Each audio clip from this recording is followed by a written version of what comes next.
Bonjour, je m'appelle Patrick Léal, je suis journaliste au Télégramme et je vous emmène à travers la Bretagne en voiture électrique. On va partir ensemble une fois par mois découvrir des sites emblématiques de notre région, à chaque fois avec une voiture électrique différente et on va voir si ça se passe bien ou pas.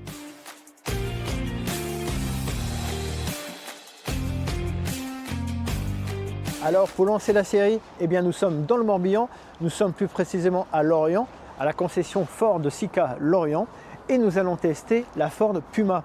Alors la Ford Puma, c'est un véhicule qui est plutôt citadin, mais nous allons faire de la route avec puisque nous allons partir en presqu'île de Crozon.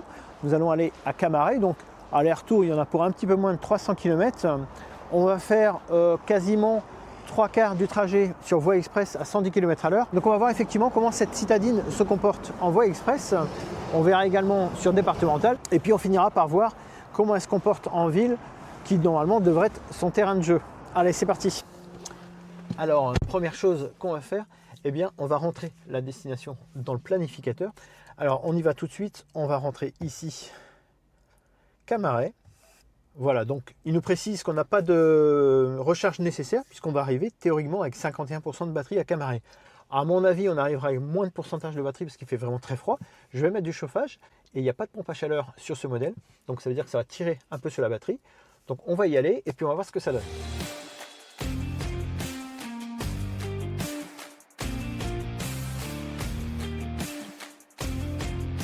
Donc là, on va prendre la voie express.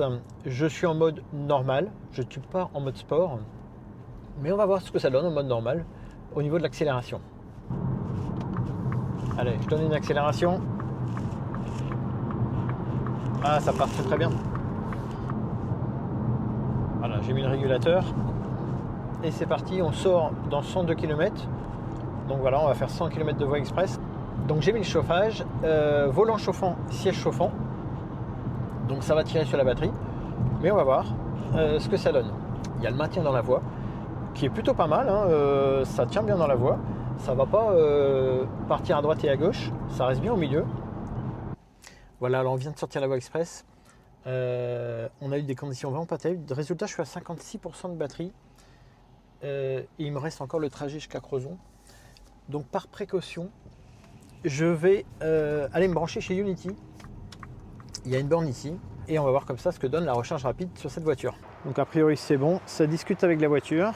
Donc voilà, j'ai chargé pendant un quart d'heure. J'en ai profité pour aller me chercher un sandwich pour manger ce midi.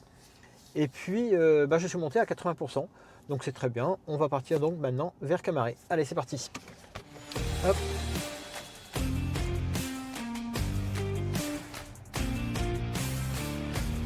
Alors voilà, on arrive dans les virages.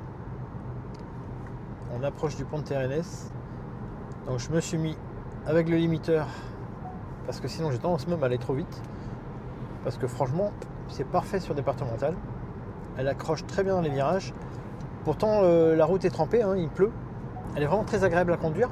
Alors on l'a vu effectivement sur voie express, mais sur départemental, parfaite. C'est une bonne petite voiture et vous avez vu, on peut faire de la route avec, malgré tout, ça n'est pas qu'une citadine.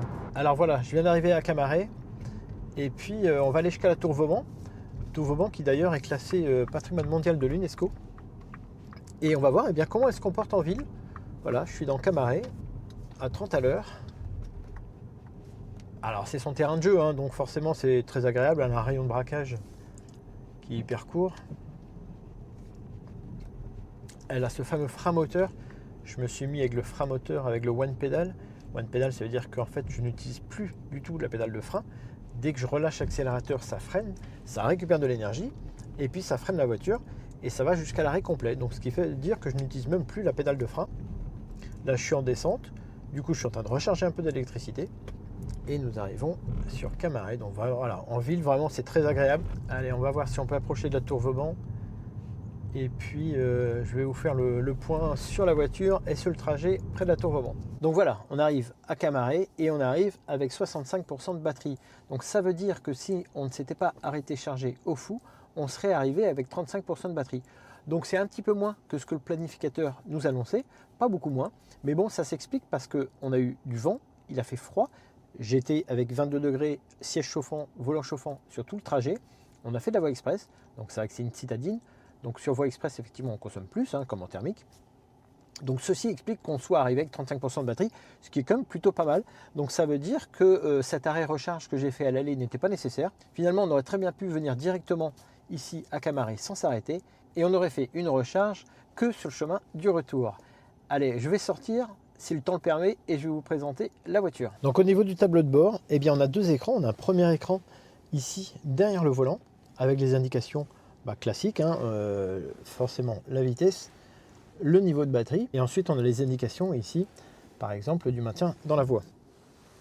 Et ici vous avez un grand écran où on va retrouver les réglages, les fonctions de la voiture par exemple, l'assistance conducteur, le maintien automatique dans la voie par exemple, les modes de conduite.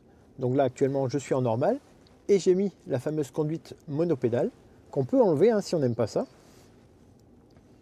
Et donc ici le planificateur et on a les applis puisque on va retrouver Android Auto et CarPlay. Alors l'arrière est très confortable pour deux personnes, peut-être un peu juste pour une troisième personne, mais bon, encore une fois c'est une petite voiture, c'est une citadine. Et on a par contre, ça c'est vachement agréable, ici un toit vitré sur l'arrière et sur la partie avant. Allez, on passe au coffre. Alors le coffre, lui, il est à ouverture électrique. Il paraît comme ça, au premier abord, plutôt correct pour un véhicule de cette catégorie. Alors petite surprise, on peut descendre d'un cran ici. Et là, à ce moment-là, on se retrouve avec un super coffre. Et en plus, en dessous, on a également un sous-coffre. C'est l'avantage des voitures électriques. Eh bien, les batteries sont sous le plancher et ça libère toute la place ici. Et ici, en plus, petite option, c'est du plastique. Donc ça veut dire qu'en Bretagne, ici, si vous allez à la pêche à pied ou à la pêche en mer, voire même aux champignons, vous pouvez mettre vos affaires ici et ensuite vous pouvez venir laver et on a une petite trappe pour l'évacuation de l'eau. Alors voilà, on repart de Camaret. Donc on va mettre à destination ici Ford Lorient et il nous annonce que ce n'est pas nécessaire de recharger mais qu'on arrivera avec 10% de batterie. Donc comme on a vu tout à l'heure, effectivement qu'on risque de surconsommer à cause du froid, on va être trop juste. Donc on va refaire un arrêt au fou à Unity et puis ensuite on va rentrer. Allez, c'est parti.